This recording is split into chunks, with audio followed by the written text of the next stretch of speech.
Good afternoon, ladies and gentlemen.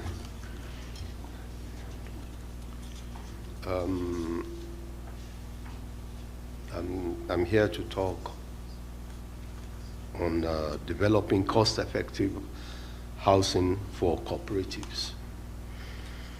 When we talk about cooperatives, it's always a period for me to remember.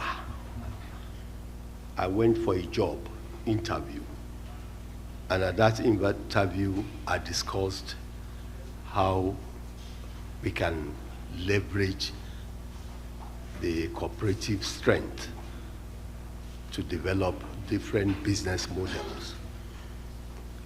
I was not given that job, that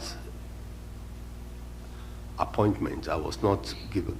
But the second day, one of the interviewers called me, Mr. Huthman, we're sorry we didn't engage you for the position you applied for, but you discussed something about cooperatives that I want you to implement. Can we go into business together to implement this idea?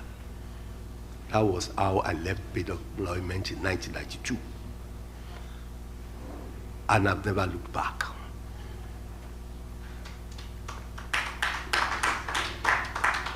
From a simple idea, somebody invested in me to say, please, can we implement this concept of working with cooperatives? So today, when we talk about cooperatives, it's a kind of nostalgia.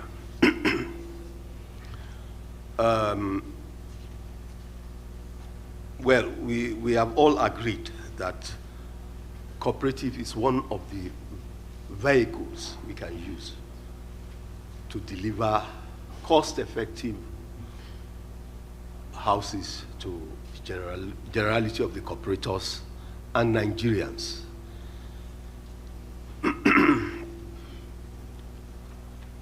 We have a situation on our hands. We've discussed of the housing deficit, the rapid urbanization and high cost of building and construction. So it is becoming very imperative for us to look for solutions that will allow us to deliver houses that are affordable for the generality of our people. I'll focus on 4 areas where we can easily bring down the cost of houses. I've been promoting affordable housing through our technology called Hydraform in the last 25 years. I built the first Hydraform house in Nigeria in 1998, and I'm still collecting rent from that house. We have delivered over 2,000 houses around the country, and we're still building. In Abuja, we have over 500 houses here, and we are still building. One particular area we need to pay attention to is the use of local building materials. Okay, let me be upfront with you. I'm also the president of Building Materials Producers Association of Nigeria. So it has been what we have been preaching. Well, you see, there's no need to tell a lot of stories why you should use local building materials. Even the reality today is, if you bring in any imported building material today, without even considering the custom tariff, you have increased the cost of that product by over 40%.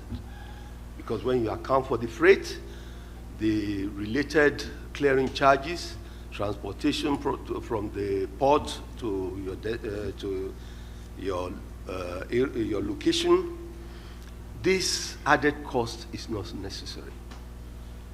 One NGO, or they call themselves advocates for development advocates of Nigeria, housing development advocates of Nigeria. They came to us one year, I think it was 2019, architect Adewale was there to commission a small house called the Hydraform Nigerian House. It has a footprint of 64 square meters, and we delivered it for 3.5 million, a 2-bedroom. And we thought government will look at this when they are executing the National Housing Program. But they say the rest is history. They delivered 1-bedroom houses for 7 million when we delivered 2-bedroom for 3.5.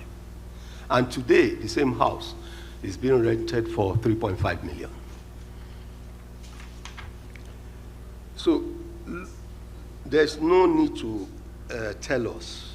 The reality today is that we must use what is produced locally. This new slogan, made in Nigeria, use what is made in Nigeria, that the government is coming to tell us, is the reality. You can go and buy a Toyota car today, and they will say it's 120 million for a car. But a car that is manufactured locally is 40 million of the same equivalent. So the reality is we need to use what we have and what we produce locally if we want to bring down the cost of houses. Then the other area I look at is we have neglected our traditional building methods. We have neglected intermediate technologies. Everybody's looking towards industrialized system. But the reality today is, I think it was one of the sections, one seminar here, somebody brought a technology from, I think the guy came from Sweden or somewhere, and the first investment you have to make in order to build here is a $10 million investment if you want to use that industrialized system. Before you build one house, you have to invest. We had that similar experience in Lagos, where the government, after spending 300 million naira, they could not continue with the project because they've skunk all the money in erecting the factory to build. And today, up to today, they have not delivered one house after investing 300 million. I'm talking of around 2001, 2002, after investing 300 million and no single house was built. So we need to look at our technology. We are losing it because it's a way we can easily reduce the cost of construction. Let me tell you today, to roof a 2-bedroom house today using conventional roofing material, you spend nothing less than 3.5 million. And I'm talking of a basic house. But I can tell you here that there are technologies you can use to roof that will be at half of that price. But everybody wants a shining roof. According to President Nyerere of Tanzania, late President Nyerere of Tanzania, it's kind of mental paralysis, where it is not a house if it's not built with cement block and shining roof. They say the best is the enemy of the good. Everybody wants to live in a palatial house. But can we afford that palatial house? Mansion for a few, or affordable houses for the generality of the people? According to Thomas Sankara, champagne for a few, or potable water for the generality of the people? It's a choice we have to make. The area where also we need to look at is what our architects. I think our architects and experts in the built environment, they have to come to a realization that we have to build for our people the type of income they earn. We are building houses our people cannot afford. That's the reality. It's the reality of Abuja. You go around, so many mansions are there unoccupied, and the generality of the people are living in subhuman conditions. So we need to tailor our designs to the reality of our people.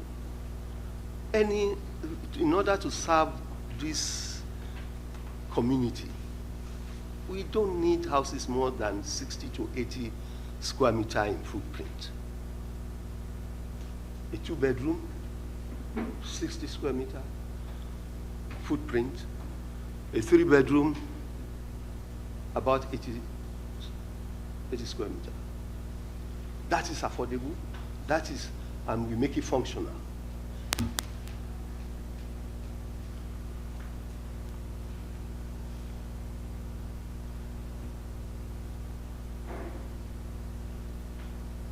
A lot of people, I don't know if you know Lagos very well. There's a part of Lagos called Surulere. Surulere is the most successful urban renewal program in Nigeria. And successive government lost the import of Surulere. I went to live in Surulere in 1962. Surulere was like a small London. But let me tell you, the houses are basic. 1-bedroom apartment, no more than 45 square meter footprint. 2-bedroom, around 60, 65 square meter. When Lagos Island became congested, and they came to our ancestral home, they will mark it, count the census of the inhabitants, how many adults, who are their dependents, and each person was given an apartment. It could be a 1-bedroom apartment or a 2-bedroom apartment, depending the size of your family. Jakonde came to power in 1979 and told them that, why are you using 10 naira to go and collect 3 naira? The rent then was 3 naira for those apartments. He sold those apartments to an owner-occupier basis for 3,000 naira. The same house today, you can't get it to rent for 2 million naira. And if you want to sell it, we are talking of about 50, 60 million. So we need to be realistic. We need to build what our people can afford. Then the other area that gives me a lot of concern is the way we want to finance mortgages with double-digit interest rate. How can a house be affordable? If you are asking, even in the current climate, asking people to pay 16%, when you blend, when you do this, it's coming to 16%. What salary are we paying the people that we are asking them to come and buy a house with 16%?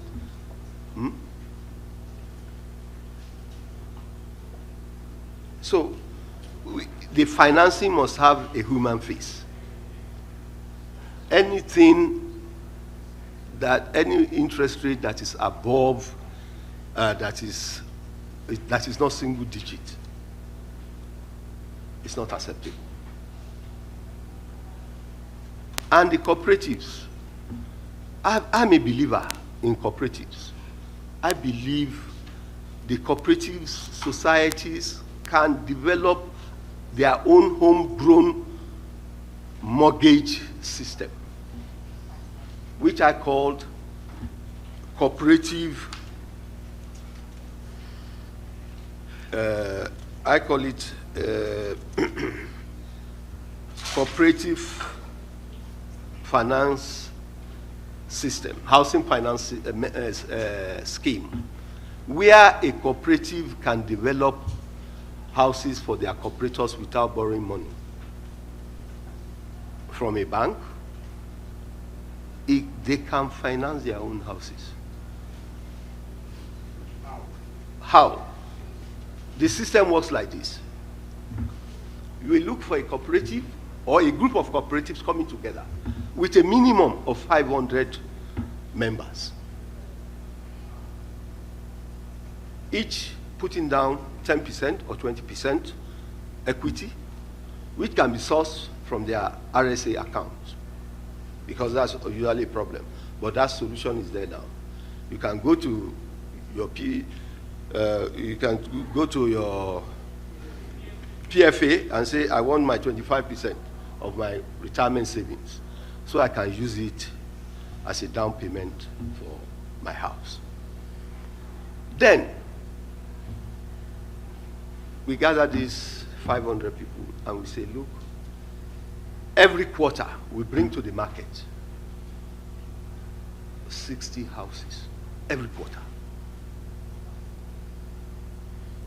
If I bring 10%, it means we have money to build 50 straight away.